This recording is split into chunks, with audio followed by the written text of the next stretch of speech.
Well, good morning. It's, I always say this, but it is today for sure. A beautiful Saturday morning. Oh, unbelievable, beautiful Saturday morning. Sunny out there. I got up and I walked out at 6 o'clock this morning, and it was just warm and beautiful, and the tomatoes were happy. Yeah. And tomatoes were smiling at me, actually. Yeah, I think it's going to be over 30 degrees today, so it's good and it's bad. I mean, the good is yes, all the warm season crops love it, and they're getting rooted, and the earth is nice and warm now, so everything is happy and growing. But the watering is the next big thing we have to be aware of. We have to make sure that we're getting the water, and the plants are not forgiving us at this time of year. Right. It's just, if you forget to water, they wilt super fast. But it's a catch-22, Ken. Mm-hmm. We got to water, but we got to watch our water. Anyway, let's talk about that later, because it's very important. We want to save the plants, but save the water, too. You betcha. Okay, here's the tips and plants of the week. Well, my tip of the week is something have you ever been embarrassed about a tip of the week? Well, I'm embarrassed. Never, ever, and I've said this many times over the years, never, ever attempt to fertilize your lawn by hand. Yeah. I blew it again. Brown patches all over my lawn. I was throwing fertilizer around with bare hands. Never, ever do that. Don't ever do that. No, that would be bad. My lawn was just so pristine, and now it has, anyway. Yeah. Oh, I'm embarrassed. That's a good tip, though. I'm embarrassed. Yep. Well, I'll tell you why I did that after. We'll stretch it out. Okay. Plant of the week, roses, roses, roses, roses, roses. Oh, yeah. This is rose time. I've got a picture of a rose bush, and I'm going to get Ken to try and identify it for me. It's an incredible rose. I've never seen such a beautiful red bush shrub rose blooming right down the street from us on Francis Avenue. That's my tip and plant of the week. Alrighty, well, I also have a tip and a plant, and my tip of the week this week is that as the temperatures increase, you need to fertilize more. So plants have a higher nutrient requirement as temperatures go up. So that means if you haven't done so recently, it's a good idea to get out and fertilize, especially planters and potted plants. That's really what we're talking about mainly is those annuals. They love food, and get out there and give them a little bit of nutrient today. All right, my plant of the week is the German iris, just because they've been so spectacular this year. And I've got one particular one that is amazing, and I'm just blown away by it every year. And I'm just lucky to have a pretty one. It's pure white with just the outer fringe is deep blue, and it's a beauty. And I'll be putting that on the website hopefully this afternoon, so it'll be up on my plant of the week section, and you can check that out at growercoach.com. All right, that's my tips and plants for this week. Remember to check the site. Perfect. Now, hockey teams, they have coaches, right? Oh, yeah. And once in a while, the coach gets fired. Does that ever happen with Grower Coach? That's a good one, though, Don. I like that, yeah. No. Oh, okay. No, of course not. Can't fire the coach. Can't fire the coach. No, that's right. I don't have a general manager. I'm my own general manager. There might be somebody with initials WS. Yeah, that's right. Yeah, that's right. That's true. Yeah, the big boss. The big boss. Yeah. Anyway, Ken, great to be here today, and it's a beautiful Saturday morning. And okay. So I got this nice big bag of fertilizer. I got a small lawn, right? Yep. I got a big bag of fertilizer that's probably going to last me 20 years for this lawn. It's a small lawn. Mm-hmm. And I had it in the greenhouse, the bag of fertilizer in the greenhouse. Donna picked up one of these beautiful because I burnt my lawn last year doing the same thing, throwing this fertilizer around, right? Yes. And I said, I'll never do that again. Right. So I got this at a garage sale. I got one of the little whirlybird things, the handheld whirlybird things. Yep. $4 paid for it. Yep. Yeah. Good deal at a garage sale. Yep. So I went into the greenhouse, get this bag of fertilizer, loaded it up. But right away, as soon as I was putting it in it, I realized, it was damp. The fertilizer was damp, right? And clumpy. So I started using this thing. Well, of course, this damp fertilizer is not going to go through the little tiny orifice in this thing. It's got to be dry, right? Yeah. So I, instead of saying, okay, let's dry this fertilizer out or let's get some new fertilizer or whatever, what was I thinking? I started throwing this stuff around by hand, thinking that when I threw it, I would swing it like a farmer on the prairies, like can just swing like that, and it just spreads out so evenly. Yeah, sort of. But because it was clumpy and because it was, I've got burnt patches in my lawn. Oh. What a drag. I know. What a drag. I mean, really, what a drag. Yeah, that is tough because once you burn a lawn, it doesn't come back quick.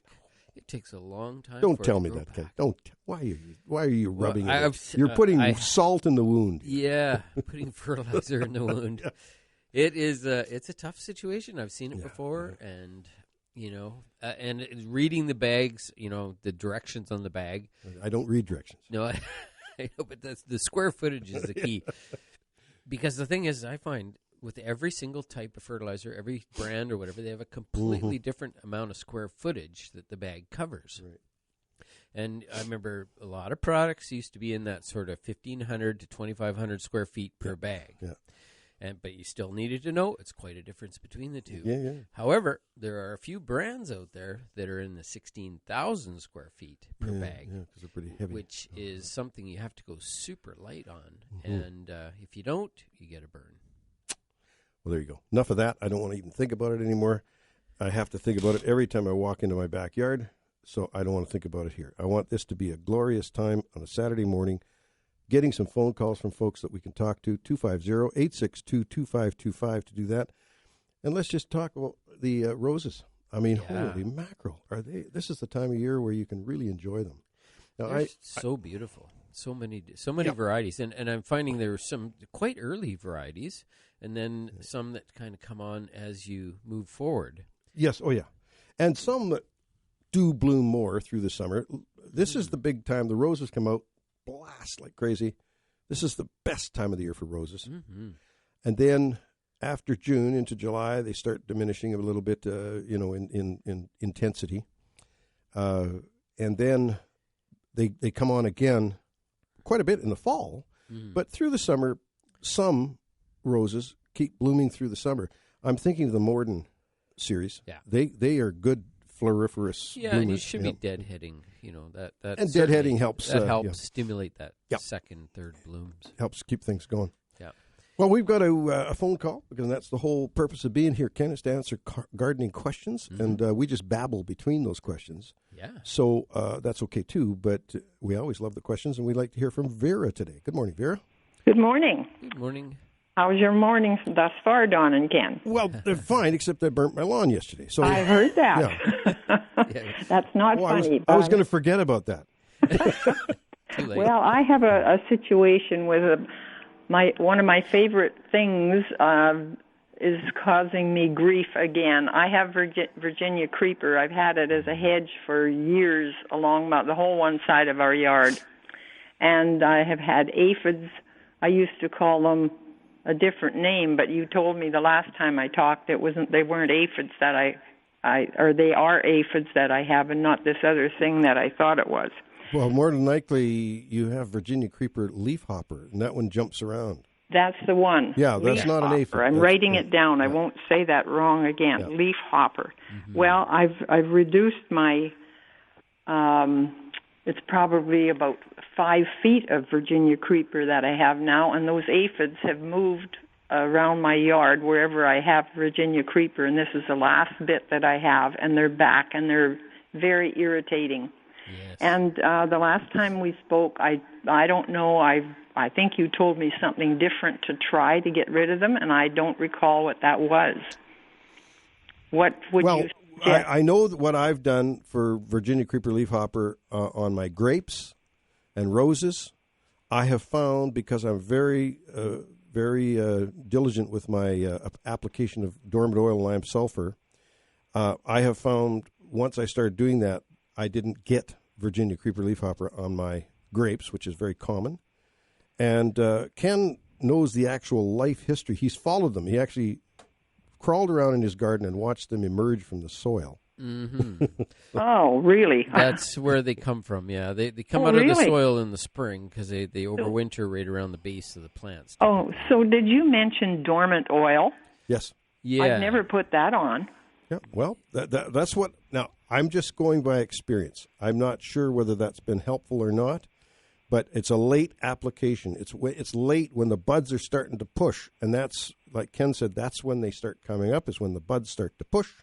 That's when they come up from the soil. They're vulnerable. They're nymphatic, or whatever they are. They're little tiny leafhoppers, and they come up from the soil. Am I right, Ken? You're they're shaking adults. your heads. They're adults. Yeah. The nymphs come second after they do their thing. But anyway, yeah, you spray them down. The dormant oil is really effective because they're looking for food and they're vulnerable, and so applying it. But this is an early spring treatment, and we're past early spring now. Is it too late? Oh yeah. We're into a different stage now.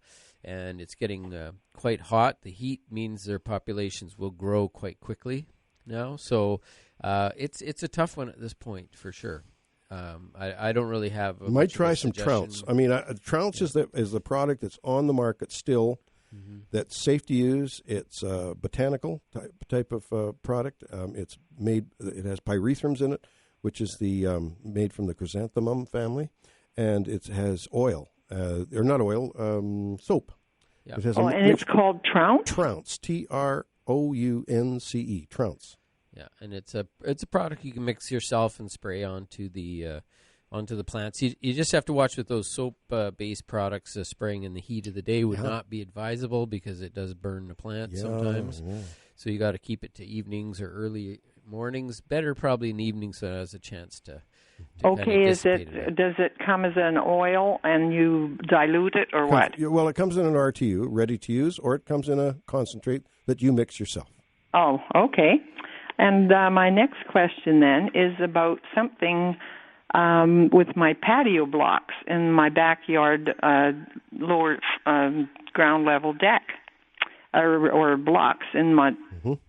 It's on next to my lawn. And I called you probably 4 or 5 years ago because I had what are the bees that get into the ground? The leaf. Different. They sell them at Bylands. Mason bees.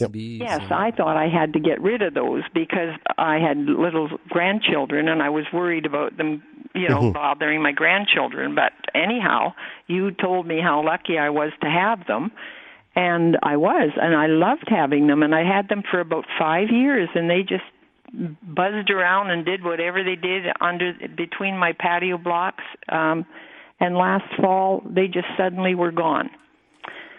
Yeah. And I miss them, but now I've got something in between the patio blocks that are making holes in the collection of dirt and whatever's in between the blocks, and they're putting out little. They seem to dig up sand between the blocks, and they've got holes. Could be ants. That just could be ants. Like black ants. Yeah. Yeah. Are they down there eating the stuff that the mason bees?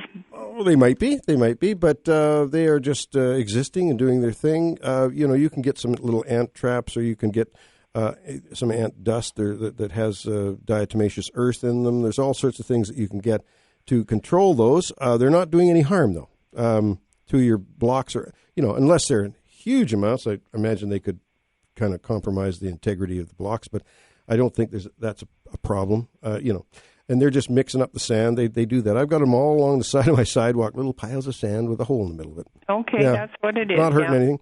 We're going to have to move forward, though. We love you, and we appreciate your call. Well, thanks for your help. Thank you, dear. Have a good day. Yep, you betcha. Good luck. Bye-bye. And we're going to do that. We're going to take a short break, and we'll be back with more AM 1150 Garden.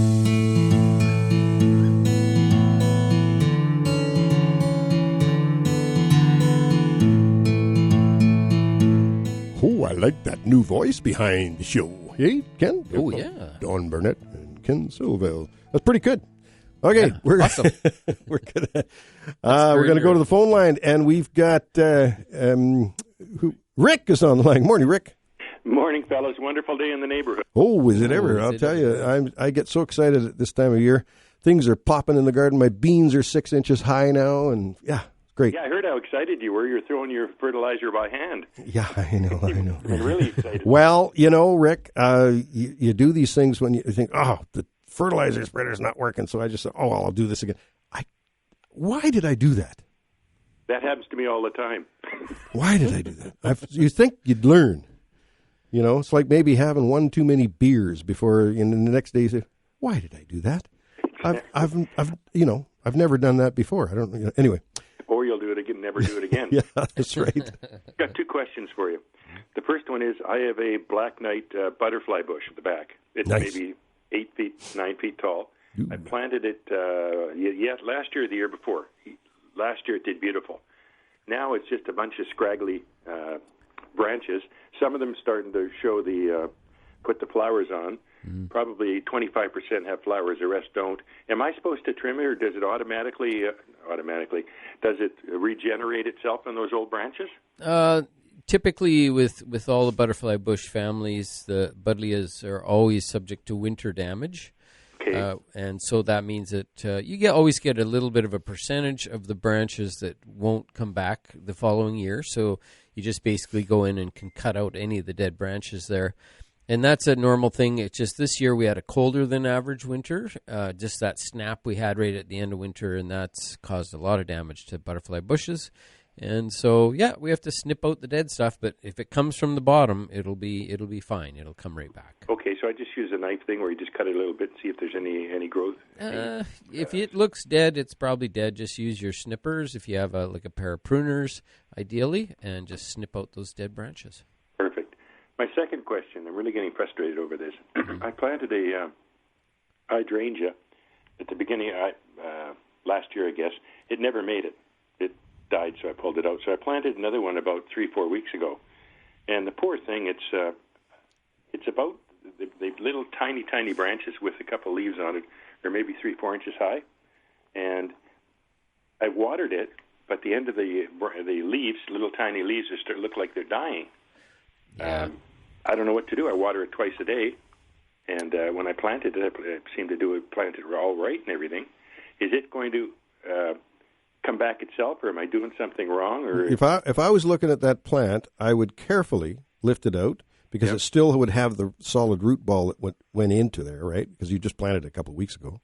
Yeah. So lift it out and have a look and see if you got little white roots or if the roots are brown. Oh, that'll tell me whether the white ones would be. The white's good.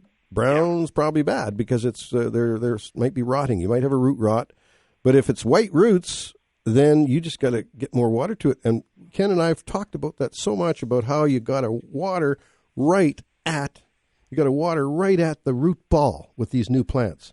Like you got to put the water right there because that's the only roots it has, is right in that root ball. And sometimes you have, what do you call it? Hydrophobic. The soil that the plant is in repels water. Like the water that you put around the plant, it can't get into that root ball, so you got to put it right on the plant. And now, what I did was I cut a circle, and then in the center of the circle I put the hydrangea. Yeah. And when I water it, and I give it it goes about half-inch high all around, right in that ball, in that area. I'm suspecting you probably are watering it.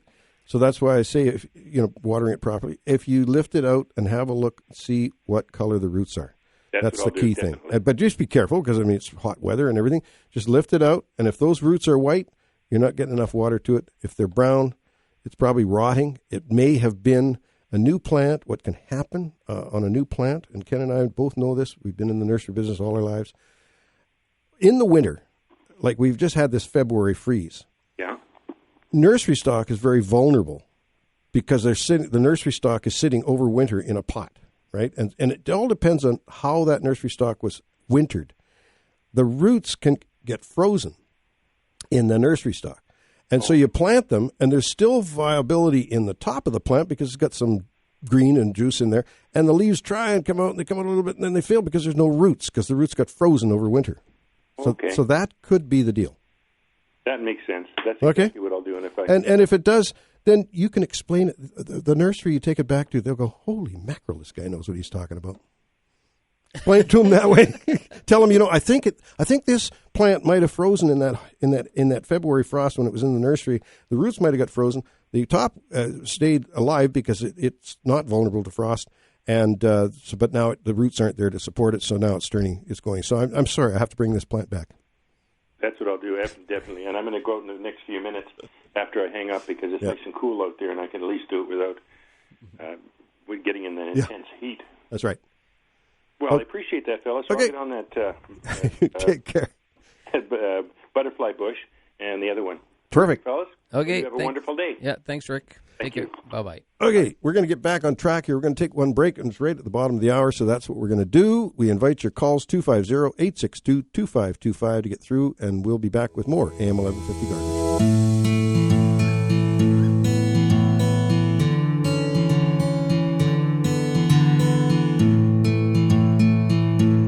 Oh, I can't get over that voice. That is really, really something. But it's good. It's good. A nice, fresh, new voice introducing the garden show. It's kind of cool, isn't it? Yeah, I love it. I love Very it too. nice. Let's talk about roses. This rose bush that I found. The problem is for me is trying to get the name of the rose bush. I said, "Wow, that's a beautiful rose," and people will often say, "What's the name of this rose?" How many thousand roses are there out there? Thousands and thousands. Yeah, and I know I see them all the time. I'll see a rose, and it's like, oh, I love that rose. Man, I'd love to have that thing. And you see them, especially just driving around, you'll see the same one, and you see it blooming and blooming and blooming, and all summer it's still blooming and still looking good, and you're thinking, what is that? And, and there's these little metal tabs that often come with a rose. Yep. Unfortunately, they put them on such a flimsy little wire that the wire fairly quickly, I think it just disintegrates and the thing falls off and gets raked up and it's gone. Yeah. But that little tab is the way to keep track of your roses and what varieties they are. And I saw a Persian yellow rose just yesterday, actually, and it was just spectacular. Persian yellows. And another one very similar is Harrison's yellow. Yeah. Harrison's yellow. That's an old species roses. Yeah, yeah. Yeah, there's some beauties. Oh, beauties. And this is when to catch the species roses and the roses, the single bloomers, the ones that bloom once and then that's it. Yeah. I mean, they have their place in society. There's no doubt about it. The practical, not practical, but the roses that produce and are floriferous all summer long are important too. But some of these species roses and some of the early roses and some of the David Austins that are just single time bloomers. Are fabulous. I mean, they have their own beauty. However, for purpose of color in the garden through the summer, I've been dealing with lots of folks again this year on designing their gardens and choosing plants for their garden, and I have a vast amount of pictures that I'll show people, and you'll come to Armeria. Oh, I want some of that in the garden. And I said, well, it blooms for about 3 weeks. And then it's grassy.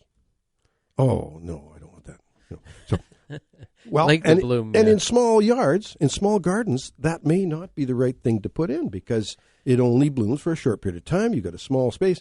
When you've got a large rockery, having patches of Armeria throughout the rockery, there's a moment that garden shows off its Armeria. Yeah. Then there's a moment when it's showing off the iris, moment when it's showing off the tulips, moment when, so that's how you can do it. And I guess you could do that in a small garden too, but it's more difficult. Well, yeah, you have to find a companion to the Armeria that would be later blooming that also stays small. And that's the problem with these small, narrow areas. Armeria is great for small areas, but it's only going to bloom for that one little shot. So you need to find a companion plant that would bloom similarly, meaning staying small and compact, but blooming more later in the season. And then you would alternate them, or you'd have 3 and 3 and 3 and 3 or something that you'd develop some sort of a rhythm there. Or you could even go with 3 plants.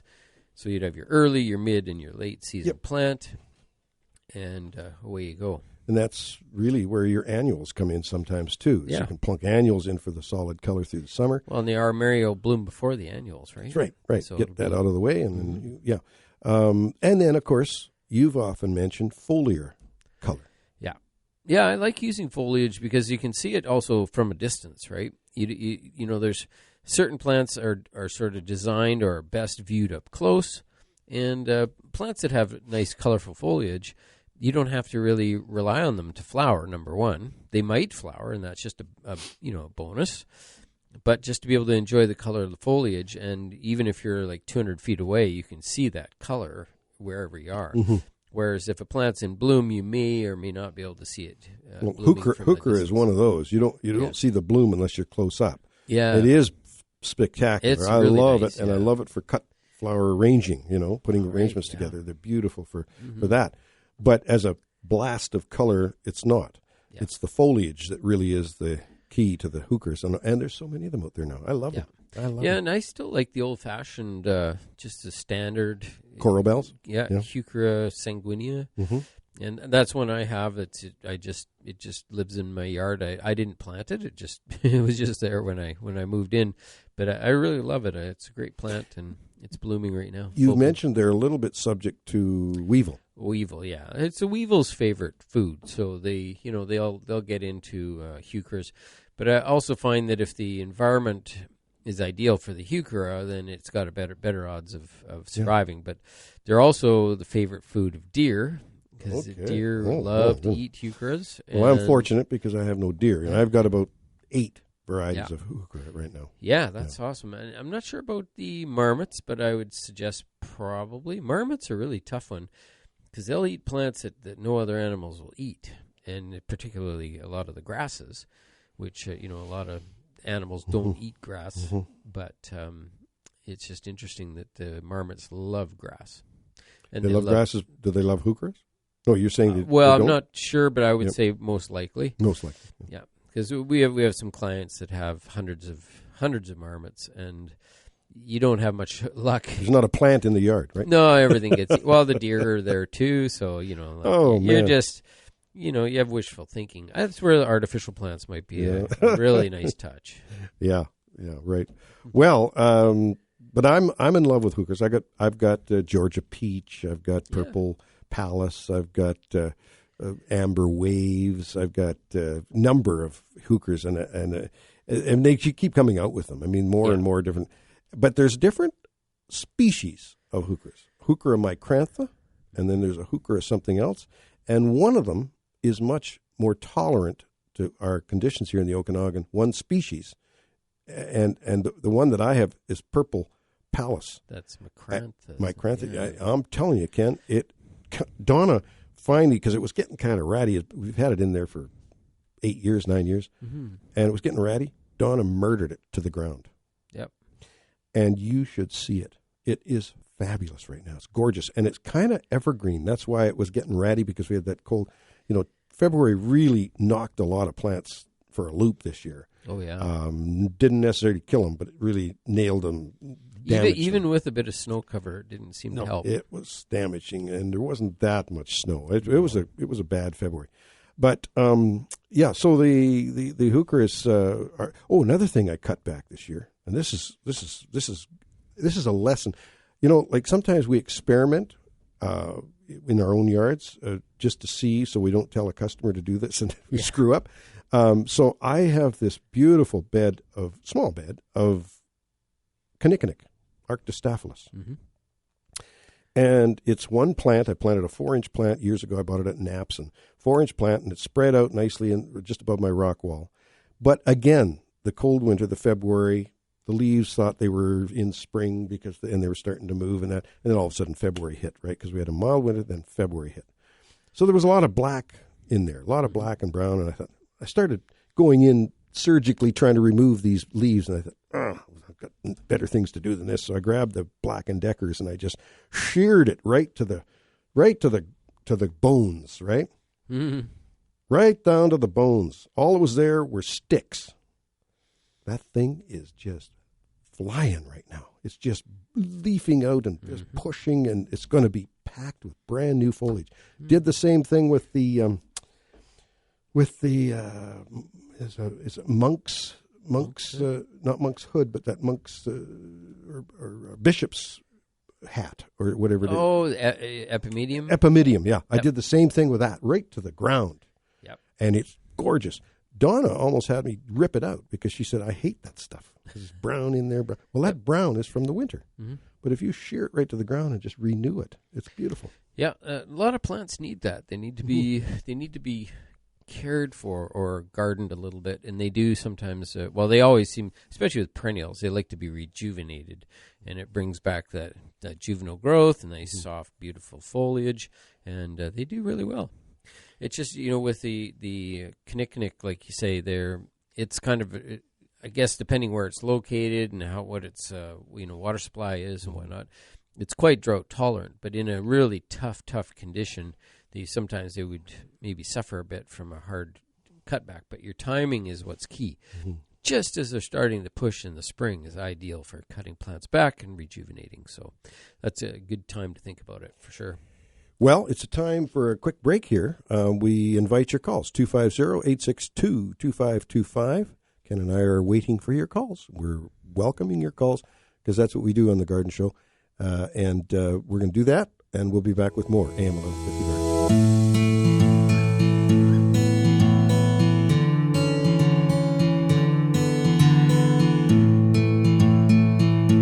Oh, boy, I tell you, it makes you feel like somebody when you...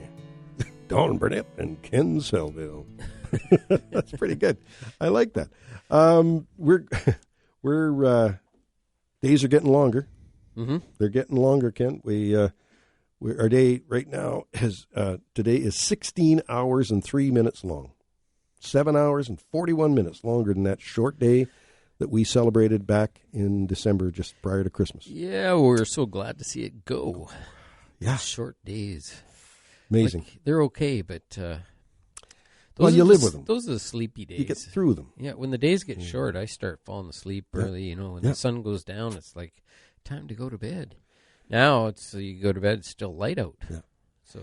And it's kind of nice now. Both of us are very busy guys still, and we work into the evenings now, and we have some evening to work into. Yeah, it is. That is nice. Out in the garden is the place where I want to be after days of work. Yeah, for sure. Other people's gardens. Yeah, it's rather hot at the end of the day. I hate to complain, but at the end of the day, that's when the sun's really cooking. 4:30, it's nice in the morning. In the morning, it's real nice in the morning. 4:30, beautiful. So this morning was unreal. Ken, you remember back in the day, when we were young and vigorous and whatever, and my dad would. Well, you weren't around with us at that time, but you can remember the similar situation because you've been out working as a landscaper as a youngster. Dad would get us working as long as we weren't running machinery. Of course, in our day, it was picks and shovels. You could start the pick at 5 in the morning and nobody complained. Yeah, but you can't start a bobcat at 5 in the morning. But we'd be out. I remember we had a job out in Lake Country on the lake. It was in. Right down in Okanagan Center. And it was right on the lake. There was a wharf there, a big dock where people would dock boats and that. Mm-hmm. And the property, we started there at about 6 in the morning. We'd get out there and start our work at 6 in the morning. By the time about 1:30 came, Dad said we can quit. So we ended up going on that hot Okanagan day, and we go in and get into the lake. I just never forget the feeling that was of, you're out hot and sweaty and you're just dirty and grimy and you jump in that lake. It was just a beautiful feeling. And the clear water, and even today it's clear. People complain about our lake. We got a beautiful lake. There's areas that perhaps aren't as clear as they should be, but for the most part it's clear. Just up at Mara's a beautiful lake too. Mara Lake is a beautiful lake. Yeah, did some work up there. Well, there's lots of.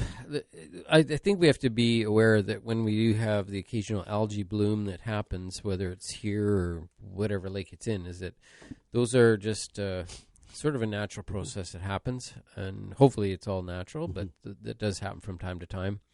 And then hopefully at some point the lake turns over and things cool down. The surface of the lake seems to get so hot right on the top. And especially Okanagan Lake, you dive down deep, and it's pretty chilly down there. But anyway, the water's fabulous, and that's the one thing about lake water is that when we do utilize lake water, a lot of the communities around Okanagan Lake, they'll use the water from the lake, pump it up to to a cistern on the hillside, and then it'll service a given area. Mm-hmm. And that water is really your choice of water for watering plants, that's for sure. Yeah. The lake water is the best. Yeah. It's fabulous. Beautiful. Ken, we're going to go to the lines. We've got one last caller before our break at 9. It's Dennis. Good morning, Dennis. Good morning, guys. Just a quick one. I don't know whether you found out already, but last week I heard you asking about Olympiad, what it was. I have one. It's a hybrid tea. It is a hybrid tea. I thought it was a grandiflora, but it's a hybrid tea. I know you did that. I just caught a snippet of it, and I didn't have time to tell you last week. So that's good. I actually went down and double-checked the label, and it says hybrid tea. Well, it doesn't surprise me, because when we cut Olympiad, it cuts like a tea. Like it's got a nice big blossom at the end of a long stem. So I should have realized that in a way. It is beautiful. And being a hybrid tea, though, Dennis. Yep. Is yours ever frozen down? Oh, this year I had to cut it literally down to the ground, and it's just now got 1 or 2 shoots, which are 6 and 9 and 12 inches long. Yep. So I was almost to the stage where I was going to dig it out, and I thought, no, I'll leave it, and all of a sudden it started to sprout a couple of weeks ago. Well, I think I should clone and sell the buds from this Olympiad that is in a tree form that never gets covered. And it's perfect this year. It's not the location, though, is it? Well, it could be the location, but it's still in that location with the freeze we had. It should not have come through. Well, but I literally, with 2 exceptions, I lost every rose, and I've got about 30-odd down to the ground. Every one, without exception, even the Queen Elizabeth. Wow. Yeah, I know one property that we service, I think they had 9 or 10 roses, and every single one of them was stone dead. Like, not even shooting from the bottom. Yeah, what Ken has often said to me, the reason that some of these things come through so nicely in your yard is all the hot air that's in your yard. Oh, yes, there's plenty of that. Some of it comes from the sun. Yeah. Back on the roses. You were talking about yellow roses. And all the BS that gets put around there. Well, that's fertilizer. I had a rose I had a problem with last year, and I asked you about it, and you said it was susceptible to this leaf problem and what have you, and I wasn't that keen on it, so I dug it out, and I went to buy a yellow rose, and this is 3 weeks ago. And I went and I bought a rose called St. Patrick, and it's a beautiful yellow. Mm-hmm. It had 1 rose that was almost in bloom and 2 large buds, and that was 3 weeks ago. And those flowers are still there after 3 weeks, and the original one, which was almost in full bloom, is just slightly paler. But it's 3 weeks, and the 3 roses are still there. That's a good sign. Yeah, that's a good sign. And another good yellow is Summer Sunshine. Oh, I haven't heard of that one. Yeah, that's a beauty. It's got a #1 rating, high rating. Yeah. So but you're saying this is St. Patrick? No, St. Patrick. St. Patrick. Okay, I'm going to think about that. I could use a yellow rose. My last question before you get to the news. I put celery in for the first time this year. At what stage do I start banking it? Celery? Yeah. I've never grown it, but I understand what you're saying. This is to blanch it, right? Yeah. It's the first time I've grown it. That's why I need to ask. Yeah. What do you think, Ken? I recall, I haven't grown it myself either, but I do recall reading about it. I was planning on growing it, and then I just decided not to. But as far as I know, what I recall was that you would let it grow until it was fair size. Well, this is only about 6 or 9 inches tall at the moment. Yeah, you'd let it go more, and then you'd start to mound it up just like you would, hilling potatoes sort of thing. Yeah. There's a question we can put to the audience. Yeah. People have probably grown celery. When would you start hilling to blanch your celery? We can also Google it during the break. There was a lot of celery growers in the Okanagan. I remember an old green Chevy, about a 1949 Chevy 1-ton with the flat deck on it, and it has Okanagan celery growers. And I remember seeing that truck driving around, in the old days, back in the old days. But we don't see as much of that nowadays. We don't see a big celery operations anywhere. But, the Okanagan's good for celery because they grew it commercially for quite a while. So we'll see what we can do. Yep, we can see what we can do there. Dennis? Okay, thanks very much, guys. Thank you, sir. Thanks for the call. We appreciate it. Bye. Bye. Bye-bye. We're going to take a short break pretty quick here. Just want to mention Strange Movies Blues Band, my band from the 60s. How many bands, Ken, in 3 days after we put the tickets out on Wednesday, I just checked it, we're 98% sold. Wow. For the Friday night. 98% of the tickets are sold for Friday night, and Thursday night is 29% sold. So you got to book right So if you now, want to get in on the Strange Movies reunion, Thursday night. Sounds it's the like Thursday the night, July the 4th. Go to eventbrite.ca. Eventbrite.ca. You'll see the Strange Movies reunion. Book in, and we'll have a party on July 4th and July 5th coming up. And on that note, we're going to say we're going to take a short break for the news, and we'll be back with more AM 1150 Garden Show.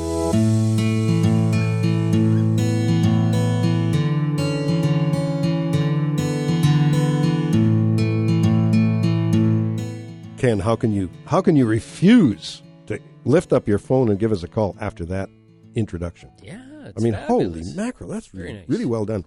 Okay, well, we'll stop talking about that because pretty soon it'll just be the normal thing, right? Yeah. Every Saturday morning we'll hear that voice and it'll be just fine. Well, what show is this, like, numerically? What show number it is? Then it is show number, well, depends on what you're thinking. If it's just on this station, it's show number 1025. There you go. So that's the show. We have the new music, the show new intro. Oh, let's write that down. I'll put that down. But it totally, with all the shows prior to coming to this station in Kelowna, 1,698. We're almost at the 1,700 mark. Yeah, I knew we were getting very close. Yeah, and I'm getting old. You're younger. semi old. No, you're semi old. I'm old. No, I'm getting younger. Yeah, right. You know what the secret to staying young is? Hanging around with old people. Oh, I gotcha. Yeah, older people. Yeah, thank you very much. Yeah, hanging around with young people doesn't help. 250-862-2525 to get through to us today. We've got a great show going on here, talking about roses, talking about watering, talking about fertilizing your lawn by hand and not doing that. And we're just talking about the day length. We're talking about Elaine Cameron's garden is coming up. We're going to talk, recite from her June 1952 what she was doing in the garden back then. Everything is out now from the greenhouse, other than I've got my succulents still in the greenhouse, but pretty well all the plants are out. And I just want to mention, if anybody's looking for a really unique, beautiful tomato, grows into a large, almost a paste-looking tomato, like it's a heart-shaped, pointed-end tomato. I got this seed from my good friend Sal Caruso. Yeah, great it's like friend. Ox heart. It's like an ox heart tomato. It's solid. It's got lots of meat, and it gets to be so big you need one slice for a sandwich. One slice makes a sandwich. I got a picture of it. One slice fills the entire piece of bread. Mm-hmm.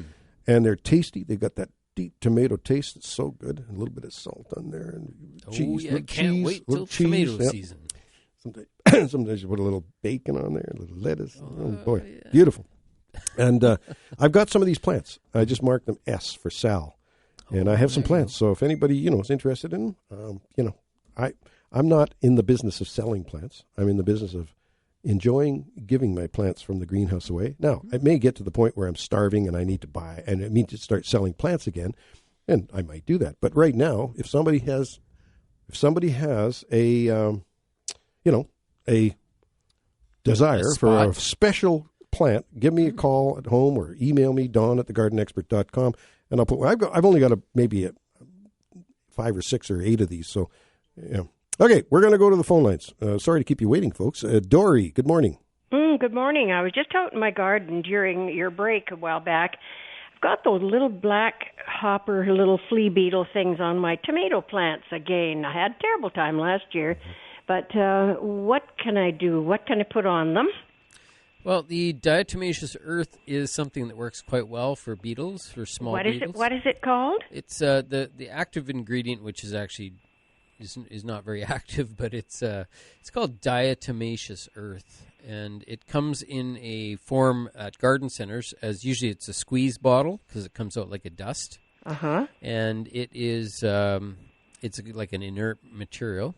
But it's usually they have a name like crawling insect killer, or it's made for things like ants, and it's good for earwigs. It's good for little beetles and those little sow bugs that hang out in the garden. And so you can put it on the ground around the plant, or you can actually dust the plant. And any of those little beetles that come in contact with that stuff, that'll be the end of them. And if you moisten the bottom of the foliage a little bit, let it moisten, and then let it drip dry so it's not wet. And then with that little duster that Ken described, you poof it up underneath the leaves, because that's where those beetles are a lot, is under the leaves. So you poof it up so the diatomaceous earth sticks to the leaf, and then when the water dries away, they become little tiny razor blades. And when the beetle walks through, he gets cut to death. Oh, dear. Yeah, they're fossilized diatoms. Yeah. That's where they get the name diatomaceous earth. Yeah. And the name of the product, do you have a name? There's so many different products that have the product that have diatomaceous earth in them, that you could go to any garden center, I'm sure, and you can look for a crawling insect killer and just read the label, and it'll say guarantee right on the label, and it'll say diatomaceous earth. Yep. And you know you got the right product. And ask the folks at the information desks at the garden centers. They'll help you out with that. And there's nothing out there that says diatomaceous earth, but every product that's on the market, doesn't matter whether it's one of the old chemical products or whatever, it has what they call a guarantee in tiny fine print. And you look closely, and you'll see guarantee, as Ken said, diatomaceous earth, or they might say diatoms, they might say, there's one other phrase they use, but it's very close to that, and that's what you're going to get. But you ask the clerk for diatomaceous earth, and they'll find it for you. Very good. Okay? Thank you. You're very welcome. You're welcome. Thanks for calling. And we're going to go back to the phone numbers, and I'm going to have to get this from Grindr. Lorraine, I'm sorry. I pressed the wrong button on my phone, and I can't see things. And so, Lorraine, good morning. Good morning. Now it's clearer. It was very buzzy before. I heard that previous conversation, and I just used some of that. I was getting these black beetles in the house, and I'd find them in my toilet, and although I hadn't thrown them in there, and crawling on the floor, but it seems like I've beaten them down now. Well, I had them last year also. Yeah, but it is called crawling insect. Yep. Yeah. And then anyway, my problem is I've been going on the internet. Now I'm so confused. I don't know whether I've got moles, voles, or dewworms in my lawn, but it's a mess. And it's lumpy, bumpy, and I have these not huge craters or volcanoes, but small ones, about 2 inches. And they're almost like there's little balls of earth. Yes. Yeah, that is dewworms. And that's, they're just telling you that you need to aerate your lawn, because the dewworms are trying to aerate your lawn for you, because their conditions are the same. They like the same conditions the lawn likes, air in the lawn. They want, your lawn is probably quite compacted, and the dewworms are saying, this is compacted, let's aerate. Yeah, and they love lawn. They eat lawn. Yeah. So it's another thing they do is they'll live there because they've got food readily available. So they come up. Is it too late in the year to aerate, or?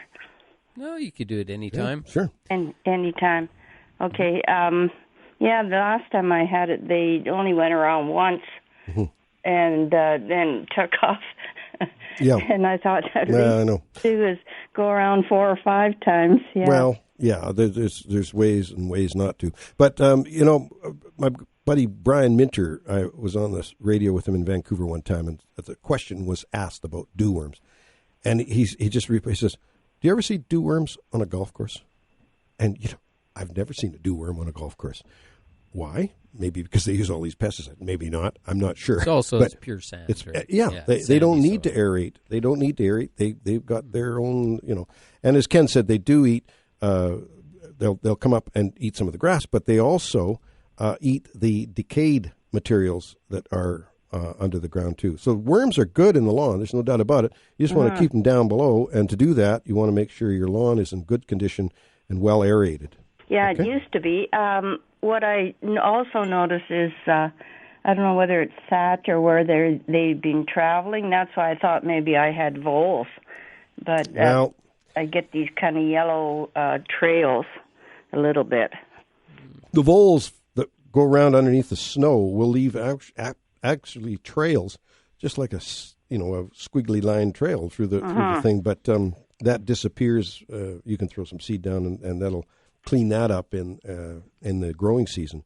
But I think I did have one once before and caught it because it had chewed off a few of my plants, the roots. Yeah, that's a field. I went to prune my rose bush and it just fell over. Oh, that'll be that can't be a vole. That'll be a pocket gopher. Oh yeah, yeah. It was quite a good size one. I've seen that happen. Yep. Yeah. Okay. Well, so I'll have to have it aerated then. Okay. Thank you, dear. Thank you. Bye now. You betcha. Yep. So that was Lorraine. We're going to Bert. Good morning, Bert. Yes, Good morning. a shopping bag full of calla lilies. They grow about 4 or 5 feet high and have a red flower on them, and they're for free.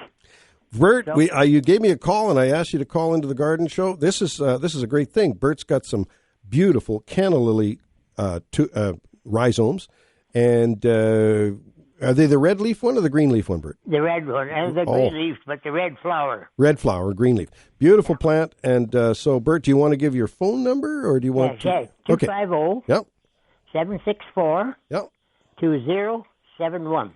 Okay, 250 764 2071. 2071. Thank you, Bert. We appreciate that. That's canna lilies. Bert's got some canna lilies for you.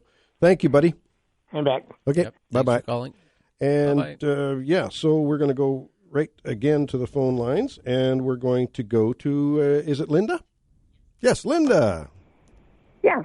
Good morning. Good morning. Good morning. I have a quick question. I purchased a tree. It's a sunburst locust at the Neighborhoods program 2 years ago. Planted it, and last year it kind of struggled a bit. This year there's no new growth, but the branches are pliable, and when I use my fingernail and just scrape the tree trunk, it's green and it's vibrant, but there's no new growth. If you looked at it, you'd think it was dead. There's no leaves.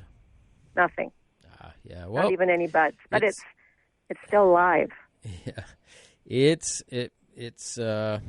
not going to be viable. I don't think. I think that sometimes plants will give you some symptoms that they're still alive, and I have seen plants that would leaf out late, but there's something severely wrong with that plant where it's just it's hard to tell from this. Like, we can investigate, but if you learn the techniques of planting and maybe try again this year. But it's a great tree. Those trees are really good. They're suitable for the environment here, and they do really well. And their root systems tend to be quite deep. And depending on the pot, if it comes out of a pot, the roots do need to be teased apart at planting. Yep. And then they need to be planted quite shallow so that the roots are literally almost above the grade, and so quite high. If they're buried deep. Are they prone to pests at all? Because there are, on some of the branches, there are very, very fine webs, but very few of them. And I'm thinking because perhaps those branches aren't producing any leaves, something's just set on them. Yeah, there shouldn't be anything that would cause, or eat the leaves back or anything like that. There might be some spiders just taking advantage of the space and the framework, handy to build a web. But, typically that's the thing. If they're not showing any sign by now, I would be looking at replacing it and getting going again with something new. And starting with something small is generally easier than starting with something big, because they'll usually be easier to take. Just remember, the watering regime at this time of year is basically once a day for the first maybe 14 days or so. And then after that, you can start going every second day. And the amount per watering is somewhere in that 2 to 5 gallons per watering. Right. And then generally that'll work. But if you need more tips on tree planting, it's usually wise to get as many tips as you can. Then you get a good start and get a good product. Have good success. All right. Okay. Yep. Okay. Thanks very much. Yeah. Thanks for calling. Bye. Bye. Okay. We're going to take a short break. There you go. All right. We'll be right back with more AM 1150 Garden Show.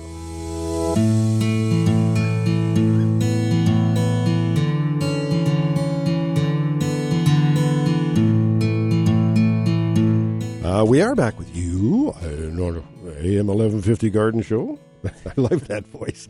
So we're going right back to the phone lines here, and we've got just a minute now. Don't tell me, because I can do this. We've got we got Beverly, right?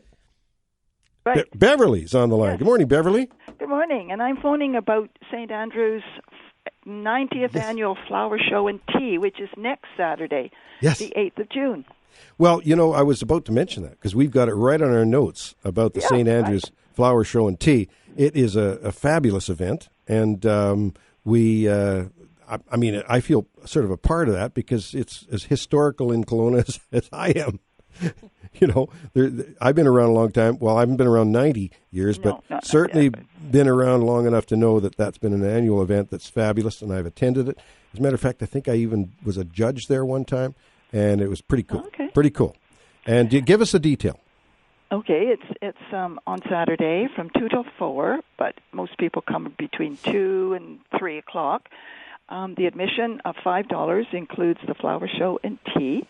And if members of the public would like to enter, which they bring their flowers in the morning, they certainly can. If they phone me, I'll give you my number, or if they phone the church, St. Andrew's Church, then they can get a copy of their flower show schedule. Mm-hmm. I just hope my iris will last long enough so I can enter my favorite iris. Isn't that the way? That's what happens. I know. That's what it's all about with flower shows. Oh, yes. It's timing. It's keeping your flower. That's exciting because I know because the Okanagan Garden Show, the flower show is just around the corner from me. I live in the neighborhood, and I can get things there before the garden show starts, like the radio show.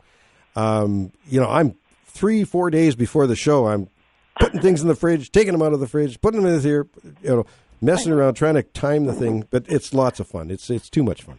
It is trying to decide what you want. And the cute little one, the little miniature ones, are so much fun because they have to be a very small size, or even in a teacup. That's a challenge to keep them in the teacup. How do people get the if they want to enter their flowers and plants into the show? The show schedule. Yeah, we need the schedule.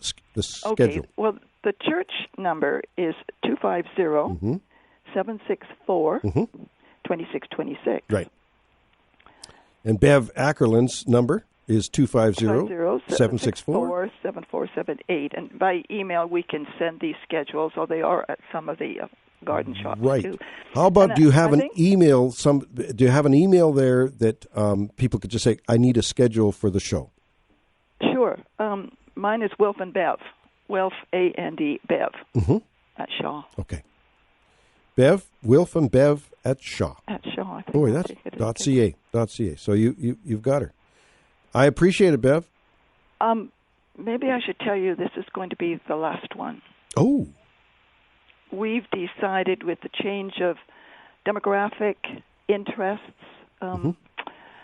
younger people, soccer on Saturdays, little gardens or no gardens at all in the housing, that and the workload to do the tea sort of as people are aging, we made the decision that this would be our last one.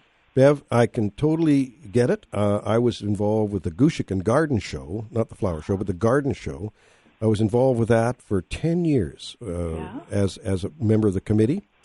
We worked so hard to put on the show, and at the end of the day, that show was put on really to help finance the Central Okanagan Heritage Society. Right. And at the end of the day, our last meeting for the last show we ever put on, we said, you know what? By the end of the day, we worked so hard to put this together, and by the end of the day, we net out about maybe $1,500 maximum for the whole. That's what we profit. So with all the work we put in, we just said, let's all kick in through $300, and Bob's your uncle. We're done. That's our donation to the Heritage Society. It's sad to give up tradition. I mean, remember we had to give up the Kelowna Regatta. Oh, I know. We remember that. But there came a time of situations, circumstances, and so we thought about this. The church committee and the guild and those that work on it, and say, well, it's not a fundraiser. At $5, it's not a fundraiser, but it's a tradition. That's right. And we don't like to give up tradition. Well, another tradition that was done this year is the Okanagan, the Kelowna Hospital Auxiliary Blossom Fair, and that was the last year, and that used to happen on the front lawn on Pandosy Street in front of the hospital. We remember, don't we? And then it moved to Cottonwoods. Yeah. And it was a bit of a bane for us because right around Mother's Day, our busiest time, and all our parking got eaten up, and whatever, it is what it is. But we won't go there. Bev, we appreciate it, and please, folks, if you've ever thought I'm going to attend that St. Andrew's Church flower show, it's the 90th annual flower show and the last one. So if you ever thought of going, you might as well go now. It's a tradition. And Bev, thank you so much for calling in. You're very welcome. Okay. I'll call next Saturday morning just to remind folks. You betcha. And I hope it's not raining like it was last year. It was so wet to go out and do my arrangements. Oh, I know. It's rough. Yeah. Thank you. Okay. Okay. Bye-bye now. Bye-bye. And now we're going to go back to the phone lines. And don't tell me, we've got Donna on the line. Good morning, Donna. Good morning. Good morning. I have a few questions for you. We have a split bark maple that seems to be losing its leaves right now, and of course it's just gotten leaves. Is that just last year's leaves that's coming down, do you think? Is that like a paper bark maple? Paper bark? Yeah. Yeah. Yeah, chances are it's going to be having some major issue, but it's not really something that's a natural process. We haven't noticed it before. So what could be going on with it? Normally what happens is the plant will often develop a little bit of a girdling root situation down at the ground level. Oh, no. And that can be one of the things. So that's always the first thing I think of. So what I would do is I'd go up to the tree and I'd pull back the soil away from the trunk, very carefully work my way down. When I start to see some roots, I would take a hose and wash the roots, and I'll often find that you'll see these roots girdling and starting to choke off the tree at the ground level, or even below the ground level. And if we do see that, then we go, we found the problem. We carefully snip out those roots to prevent them from choking the tree off, and then just supply the tree with water and a little TLC, and hopefully the thing will start to recover and come back. But if you don't see that, then we know we have to look in a different direction. And again, with most maples are not particularly drought tolerant, so they do. You can give a little extra water. Yeah, we've got it in a watered. We have underground sprinklers and stuff. It's watered well. It's just, but it's not a little tree anymore. It's quite a large tree. Good size. And, it really, really grew this year. Like we both looked at it and said, "Wow!" It all of a sudden just sprouted. So what? So it's not going to be easy to go down to the roots, but we will try that. We've unfortunately had this happen with a number of the trees in our yard. Whoever put them in originally didn't do it properly, right. So that's why the no. Donna, that's a sad situation, really, that girdling root thing, and it quite often is caused because the plant stayed in a pot too long, in its original pot too long before it was planted out, and those roots started circling through the pot, and then, of course, they don't unravel themselves when they go in the ground, and often people will work the roots open, but that's not always the case. So maybe you want to send some pictures to Ken and I, and we can maybe help you over the email just to add to our comments on this tree. Okay, and then the second thing, hanging baskets, 20-20-20 or 15-30-15? Either one is fine. Either one. I mean, I guess 15-30-15, Ken, would be maybe a tad better, but they're both going to do the same thing. Yep, they're both going to be the same. Yeah. Okay, and they do need to be watered daily, right, the baskets? Oh, yeah. Often even I would check them in the afternoon. If you get that hot afternoon sun, that can just dry them right out just in a couple hours. So depending where it's located. Then I have a potentilla, which we've got lots of them, and usually they make a whole bunch of little offshoots and whatever. But I have one that's got the pink flower, and I just planted it last year, and it's just not doing well. So I pulled out my book, and it seemed to suggest that it was just because it needs a lot of good drainage. We have a lot of clay where we are, so should I dig it back out of the ground and maybe put some more mulch back down in the hole again, do you think, or what can I do to try and bring it along? Because it's a new planting, you could carefully exhume the plant. It's last year. It was planted last year. Yeah, when? In the spring? Spring of last year? I think closer to the fall of last year, maybe. Because, potentillers are pretty tough, and don't do this in the middle of the hot day, but in the evening when it's cool, you might want, is it just in a 1 gallon pot or 2 gallon pot? It was in a 1, yeah. 1 gallon, yeah. Just carefully dig around without disturbing that original pot thing. Lift it out again and have a look at the roots. And have a look, if it's in heavy clay, that could be an issue because they might be rotted. But if it's in, again, we talk about that root ball being hydrophobic. And once it dries out, November, December, January, February, March, and sometimes into April, the thing gets no water. And we had very little water. It was planted in the fall. This could be the issue that we see all the time right now. So get the water right to the plant, not just sprinkling around it. Yeah, right. And then if I can just add one last thing is that when you do have heavy soil, sometimes what you do is berm upwards. So if you did lift that plant out, you could add a layer of soil and berm it so it's a little bit higher. Maybe about, say, it just depends on the location, how much room you have. But if you could go about 12 inches, nice mound of soil above that poor clay soil, and then plant your plant in that, and it just allows it to root down and work its way into the clay, but at least it has some air to breathe and a little bit of drainage on top. They find the sweet spot, as they say. Yeah. Great. Okay. Super. Thanks very much. Thank you so much. Have a wonderful day. And you as well. Have a good day. It's a beautiful day to be in the garden. It is. Thanks. Bye-bye. Grinder, we're going to take the next caller. We're going to take a break. We're going to take a short break now, and we'll be back with more AM 1150 Garden Show.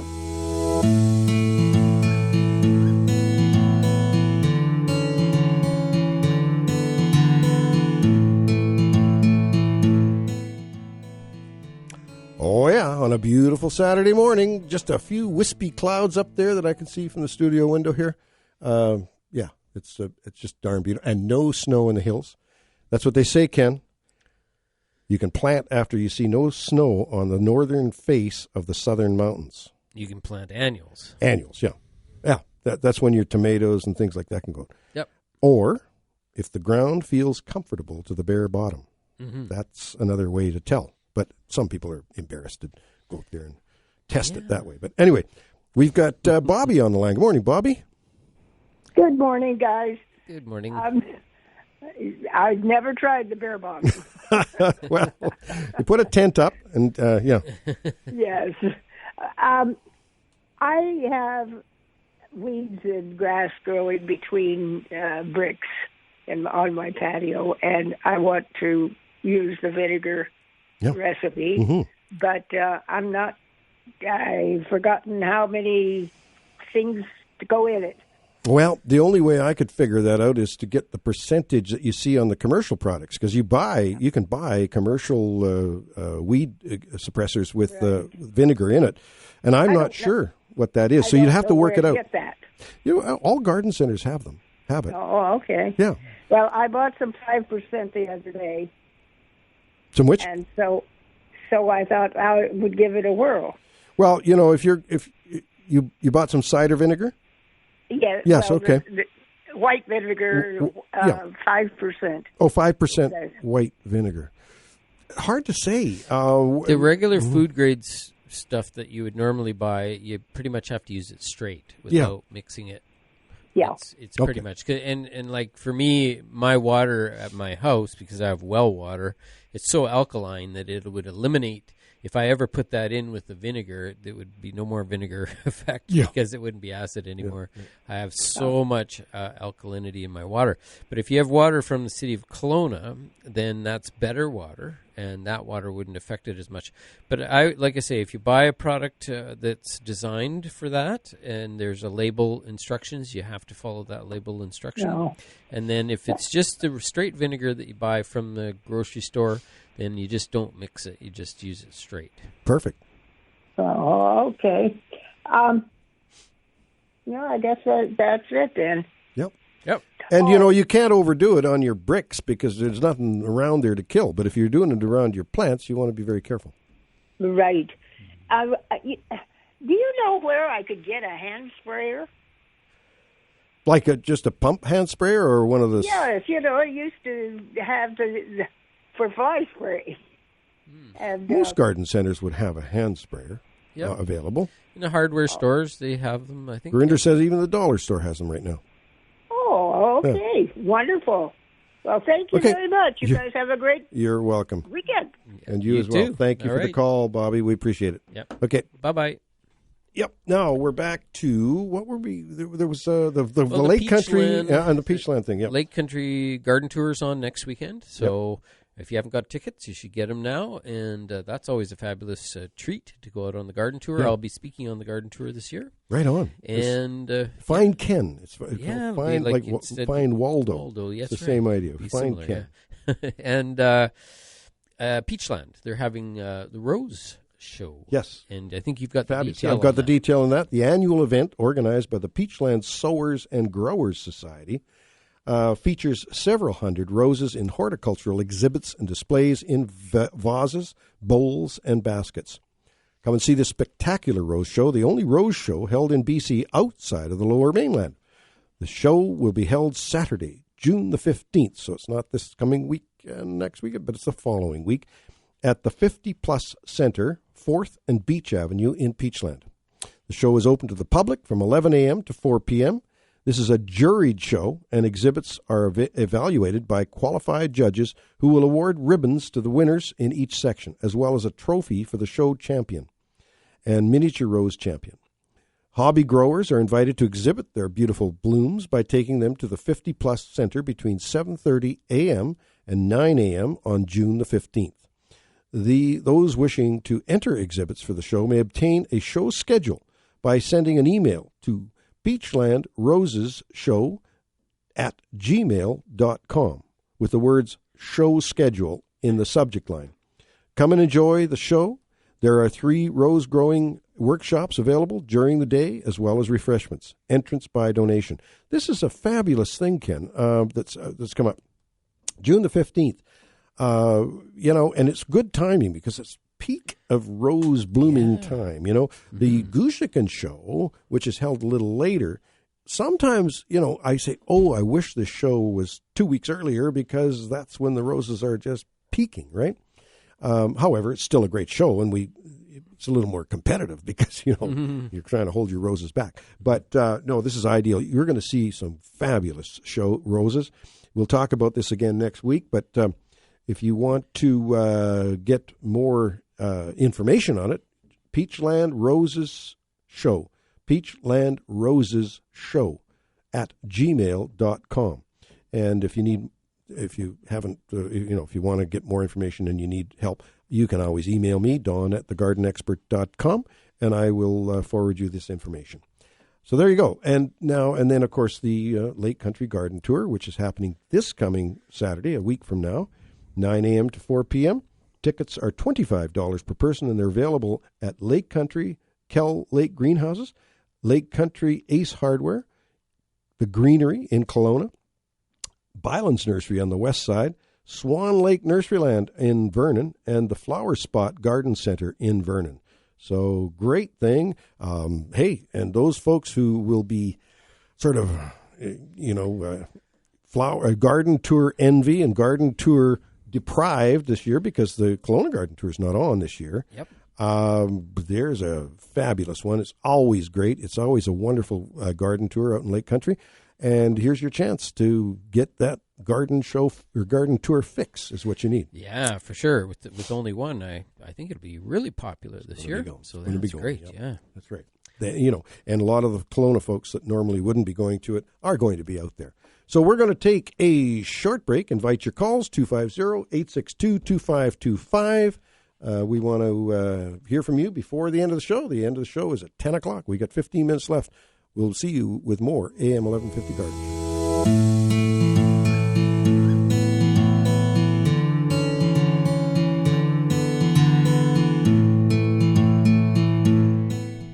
We are back, and another beautiful Saturday morning in the Okanagan.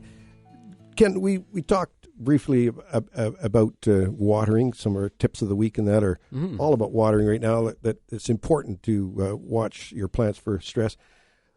I believe, using your irrigation wisely is also meaning monitoring it all the time. You don't want your irrigation to come on when it's not necessary. And also, you can back off sometimes of the irrigation a little bit and go out and hand water the things that really need it. Some of the times, for instance, my front bed, I have juniper, I have a cotinus, a smoke tree. I've got 3 barberries. And all those are quite drought tolerant. They could survive if I turned the irrigation right off, right? So because it's a small area and because I have a few plants in there that do need the water, I don't turn that zone on. I just go out and water the plants that need the water. It only takes me 10 minutes or something to go out and do that. Yep. And you feel closer to your garden when you do that. So you use your irrigation in that regard rather than just, okay, let's set the clock and go, forget it. Well, that's a problem.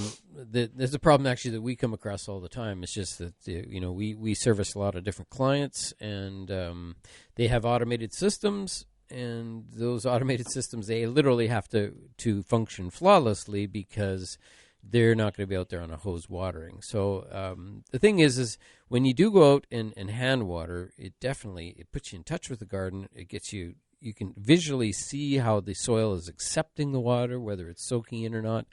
I always suggest that multiple waterings, light waterings, several times, sometimes 4 or 5 times, to get the water to soak down deep. And that's one of the things is knowing how deep the water's going. It's so important because you're just wasting water if you're just applying little tiny amounts that just land on the surface, don't soak in at all, and just evaporate away. Then there's no point in that. So irrigation is all about depth of watering, and you must understand that. And the best way, just go out with a shovel and just dig in after the irrigation goes off and have a look and see if it's penetrating. If it's not, then you're wasting 100% of your water. So it's just one of these things. If you can understand your system a little bit more and understand how it's watering and know how it's watering, you know that even if you just watered once a week really nice and deep is way better than watering every day, a 1/16 of an inch deep. Another thing, too, is maybe I would suggest watering in the evening. You get more use out of your water because if you water in the first thing in the morning, the evaporation will take a lot of it away. Yeah, it's really nice. And the multiple waterings, as I mentioned. It's a way to go. Yep. We're going to go to the phone lines. We've got Nick. Good morning, Nick. Yeah, good morning. Good morning. Oh, I would turn your radio down, Nick. There we go. You got to turn your radio down, buddy. You got her? Yeah, okay. Yep. You here? That's better. No, turn your radio down, Nick. Yep. There we go. Yep. We back on? No, I can hear you now. Oh, yeah. There we go. Okay. How do I prepare? Last Christmas, I phoned you people about our Christmas cactus. How do I prepare it before Christmas comes? To get it blooming again. Yeah, that's right. Yeah. Ken is the Schlumbergia expert. And it used to bloom like a son of a gun, but last 2 years, no way. Yeah, it's all about nighttime temperature. So they have to have cool nights in order to set. Okay. Now, what do I do with it? I'm in the apartment. It's right in front of the patio door. So is it too much sun or what? No, you just let it do its thing from now until August, basically. And then once August comes, you need to start cooling it down at night. Put it outside, eh? Well, if you can, absolutely. Until about close to the end of September, you got to watch. No frost allowed, but you can get it cooling down at night outside, and that usually triggers it to start setting bloom. And then once that thing triggers, you can just bring it back inside, and it'll be good. It'll bloom generally through about mid-October through till about the end of November, typically. And sometimes you'll get Christmas. You might hit Christmas. It just depends on how happy it is. Yeah, I hope so. I hope. Okay, so I don't start putting it outside till about August, right? Yeah, even end of August. And how about watering? How about watering it? You just water as it needs it. It'll dry between watering a little bit, and that's what you want. But just when you water well. Okay, I'll phone you in August and see what happens. Okay, Nick. Perfect. Hey, wish me luck. Okay. We're wishing you luck right now, Nick. Thank you, buddy. Yeah. Bye-bye. Okay, Good bye. luck. Bye-bye.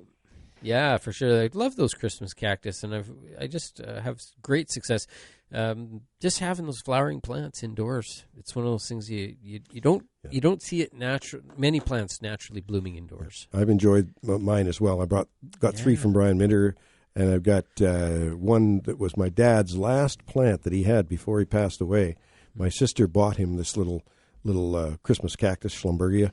It's a kind of an orange color. It's a beautiful.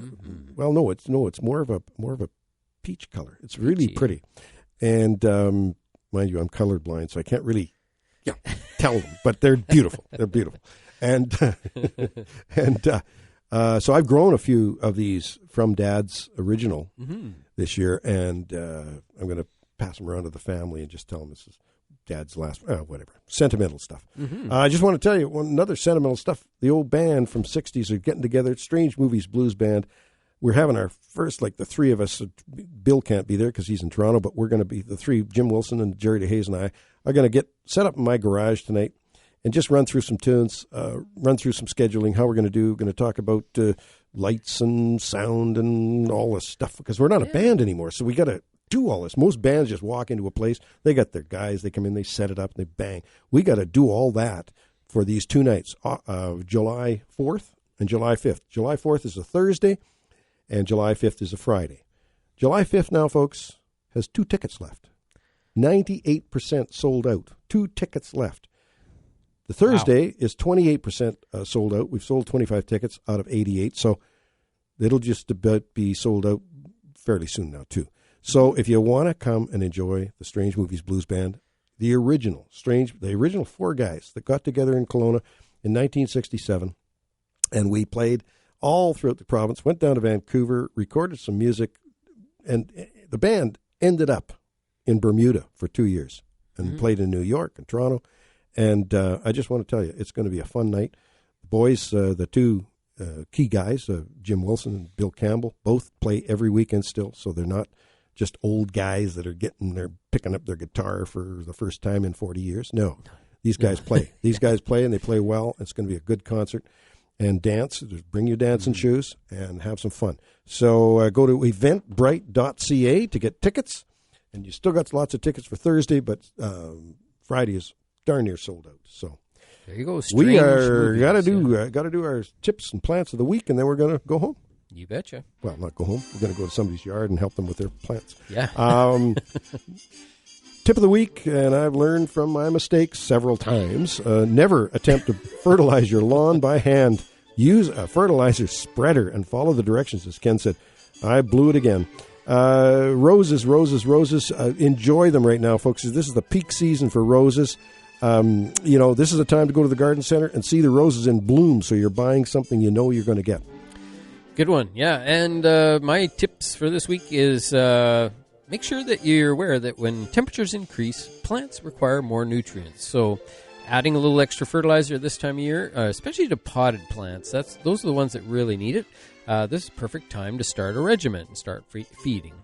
My plant of the week this week was the German iris, one of my favorites, and I have a real beauty that I'm going to put on the internet on our website, growercoach.com, under garden tips and plant of the week, and I'll be putting that up this afternoon, so it should be good to go after that. Check it out, growercoach.com, and that's my tips and plants for this week. Thank you, Ken. And the Shigo quote of the week, which is important to us. He's a father of modern arboriculture, Dr. Alex Shigo. Well, his quote this week is, "Consider the birds who walked into a flying workshop, then walked home." Yeah, they got to learn to fly. And he's deep sometimes, isn't he? Yeah. We're going to take the break till next week. We'll see you next week with more AM 1150 Garden Show.